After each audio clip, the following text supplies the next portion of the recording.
लोक मैंने शुणी किंतु कई आखिरी देखी ना आड़र पूरा टॉप को जीवा देख देख देख से बण भितर पशिगला से माटिया रंगर घंच जंगल एपुटू गोटे रास्ता जाइए एपुटू गोटे रास्ता कागज रे लिखा है कौन अच्छी जीवा कि उपरको आवाज होना भयानक लगुच भाई ये गोटे होल्ड अच्छी यार बाट ना तलपटे गोटे गुंफा सुड़ंग भाया भितर को जीवा विपद को डाक सागर सामान जीवन सेपटे जीवानी ये भाई ये पूरा सांघातिक कंटा बण टाइप रही। जय जगन्नाथ दर्शक बंधु आशा करे आपण मैंने समस्त भल थे। आज मुझे आपको एमती एक जगह को नहीं जी जो गुटा कि आम राजधानी भुवनेश्वर मात्र 20 ରୁ 25 किलोमीटर गले पड़े पहाड़ उपरे घंच जंगल रही ठीक से घंच जंगल मझिरे यही जगहटी अच्छी आई जगार एमती भी कह जाए आज भी एमती मंदिर अच्छी से मंदिर बाट कुआड़े कहीं जानी ना आउ इवेन एमती कह जाए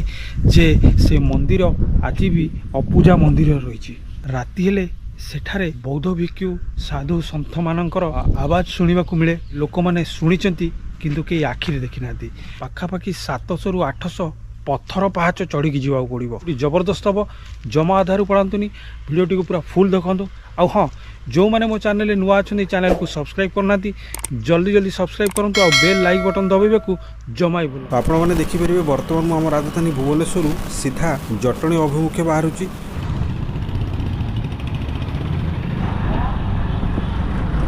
बर्तमान मुझे पहुँच गली जटणी मार्केट रे एवटू बाँ पटू गले आम खोर्धा जंक्शन से खोर्धा जंक्शन देकरी आग गले आज आमर डेस्टिनेशन टी आसीज फाइनाली आसी पहुँच गली यही जगार गोटे देखिपारे जंक्शन वाला रेल फाट गोटे अच्छी लिखाई हरिपुर ग्राम जंक्शन दूर रे गोटे ट्रेन आसुची सेति लगी फाटकटी पड़ी ट्रेन टी पूरा पाखापाखि गलानी देखंतु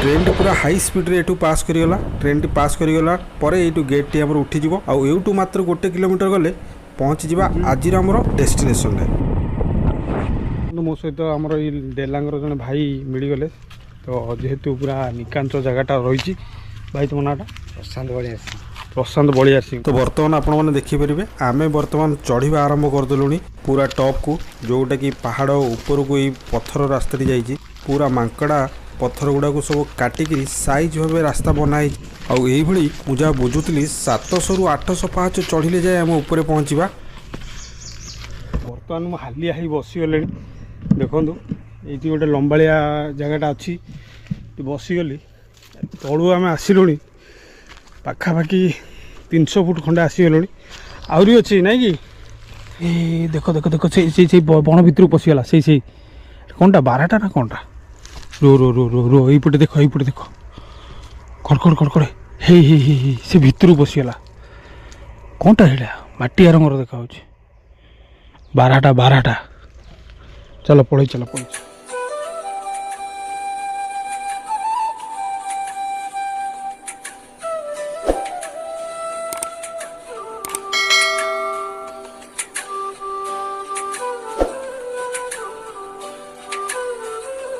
फाइनाली चढ़ा ए सरीगला माने पहाच कहतुनि माने मु एते जगह जाइछि किंतु से जो पहाच चढ़ी के आसिली अवस्था पूरा 12 बाजीगला पाखापाखि 700 खंडे पहाच चढ़िया पड़ला घंच जंगल एपुटू गोटे रास्ता जाइए एपुटू गोटे रास्ता जाइए एपट रास्ताटा ऑलमोस्ट बंद हो जाइए तो प्रथम आम यपट को जावा देखो गोटे ऐतिहासिक जगहटे को तार अवस्था कौ भाया अच्छी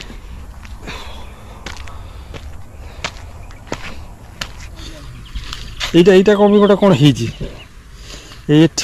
देखुन या ऊपर कौन सब एम टाइप रही या भितर दुनिया चित्र विचित्र किंतु आम एपटे एपटे से ऊपर जाऊ बाट अच्छी मेन जिनस रही जोटा कि मुझे देखी आपको चलते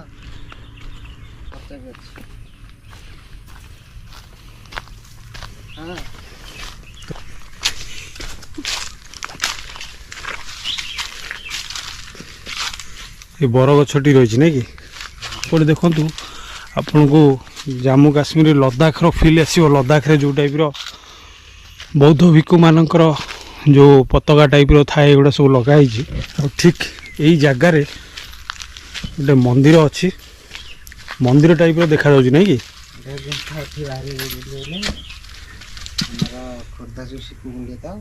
ଆଚ୍ଛା, ଏଇଟା କେଉଁଠି ଗୁମ୍ଫା ମାନେ ତା ଭିତରେ ଆଉ କ'ଣ? ତା ଭିତରେ ତ ଭିତରଟା ତ ଫାଙ୍କା ଅଛି।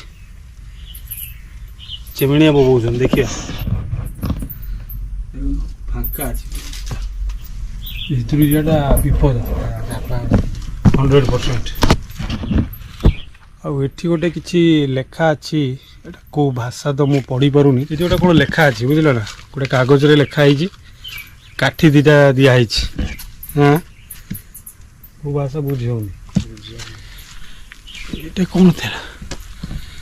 ଜଙ୍ଗଲ ଭିତରେ ଏଇଟା ଗୋଟେ କ'ଣ ଅପୂଜା ମନ୍ଦିର ନାଇଁ କି? ଭୟାନକ ଜାଗା। ଆପଣ ଦେଖିପାରିବେ ଘଞ୍ଚ ଜଙ୍ଗଲ ଭିତରେ ଏଠି ଗୋଟେ ଅପୂଜା ମନ୍ଦିର ଟାଇପ୍ର ଅଛି। ଏ ମନ୍ଦିରର ବାଟ କେଉଁଠି, ବାଟ କେଉଁ ପଟେ ଆର? ନା ମନ୍ଦିର ଭିତରକୁ ଯିବାକୁ ବାଟ କେଉଁ ପଟେ? ଏଇପଟେ?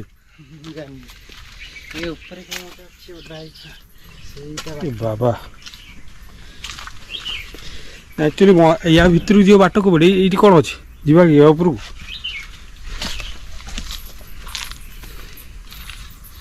ୟା ଭିତରେ ଗୋଟେ ଫଟୋ ଅଛି ଦେଖୁଛ, ଥୁଆ ହେଇ ଦେଖିଲେ ଫଟୋ ଆଗରେ କ'ଣ ଥିଲା? ଏ ଫଟୋ ଆଗରେ ଗୋଟେ ଥୁଆ ହେଇନି କଳାଟା ଫ୍ରେମ୍ଟା, ହଁ ଫ୍ରେମ୍, ଫଟୋ ଫ୍ରେମ୍। ମାନେ ଏଇଟା କାହିଁକି ବନେଇଥିଲେ? ଆର ବାଟ କେଉଁ ପଟେ? ସପୋଜ ଏଇଠି ଏଇ ଯେଉଁ ବନା ହେଇଛି ମନ୍ଦିରଟା, ଆଉ ଭିତରକୁ ଯିବ ବାଟ କେଉଁ ପଟେ? ଏଇଟା କ'ଣ ହୋଲ୍ଟା ଅଛି? କୋଉଠି? ଏଇଠି ଭାଇ, ଏଇଠି ଗୋଟେ କ'ଣ ହୋଲ୍ଟା ଅଛି? ହଁ, କ'ଣଟା ହୋଲ୍ଟା?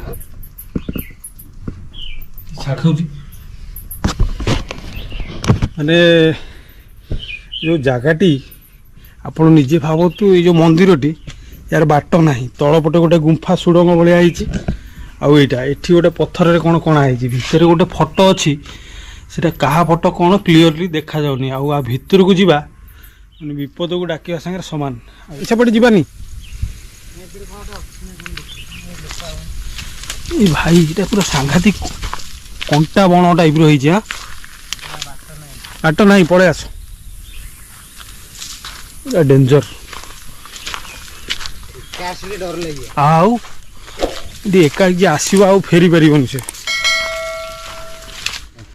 ତ ଦର୍ଶକ ବନ୍ଧୁ, ମୁଁ ଯେମିତି ଆପଣଙ୍କୁ କହିଥିଲି ଯେ ପୁରା ଅଗନା ଅଗନି ବନସ୍ଥ ବା ଘଞ୍ଚ ଜଙ୍ଗଲ, ଆଉ ଜଙ୍ଗଲ ଉପରେ ପୁରା ପାହାଡ଼, ପାଖାପାଖି 600ରୁ 700 ପାହାଚ ଚଢ଼ିକି ଆସିଲା ପରେ ଏଇଭଳିଆ ଦୃଶ୍ୟଟି ଦେଖିବାକୁ ମିଳୁଛି। ଦର୍ଶକ ବନ୍ଧୁ, ପାଖାପାଖି ଯେଉଁ 700-800 ପାହାଚ ଚଢ଼ିକି ଯାଇଥିଲି, ଅଲମୋଷ୍ଟ ତଳକୁ ଓହ୍ଲେଇ ଆସିଲିଣି। ଇତିହାସ ଦୃଷ୍ଟିରୁ ଦିନେ ଥିଲା ଏଇ ଜାଗାଟି ଆମ ଇତିହାସରେ, ଓଡ଼ିଶାର ଇତିହାସ କ'ଣ ଭାରତର ଇତିହାସରେ ଚଳଚଞ୍ଚଳ ଜାଗା ଥିଲା। ବହୁତ ବୌଦ୍ଧ ଭିକ୍ଷୁମାନେ ଏଇ ଜାଗାକୁ ଆସୁଥିଲେ। ତ ଦର୍ଶକ ବନ୍ଧୁ, ଏଇଟା ଥିଲା ଆଜିର ମୋର ଏକ ଛୋଟ ଭିଡ଼ିଓ। ଆଶା କରୁଛି ଆପଣଙ୍କୁ ନିଶ୍ଚିନ୍ତ ଭଲ ଲାଗିଥିବ। ଭିଡ଼ିଓଟି ଭଲ ଲାଗିଥିଲେ ଜଲ୍ଦି ଲାଇକ୍ କରିବେ, ଆଉ ଚ୍ୟାନେଲରେ ନୂଆ ଥିଲେ ସବସ୍କ୍ରାଇବ୍ କରିବାକୁ ଜମା ଭୁଲିବେନି। ପୁଣି ଦେଖା ହେବ ମୋର ଆଉ ଏକ ଭିଡ଼ିଓରେ, ନୂଆ ରୂପରେ, ନୂଆ ଜାଗାରେ। ସେଥି ପର୍ଯ୍ୟନ୍ତ ନମସ୍କାର, ଜୟ ଜଗନ୍ନାଥ।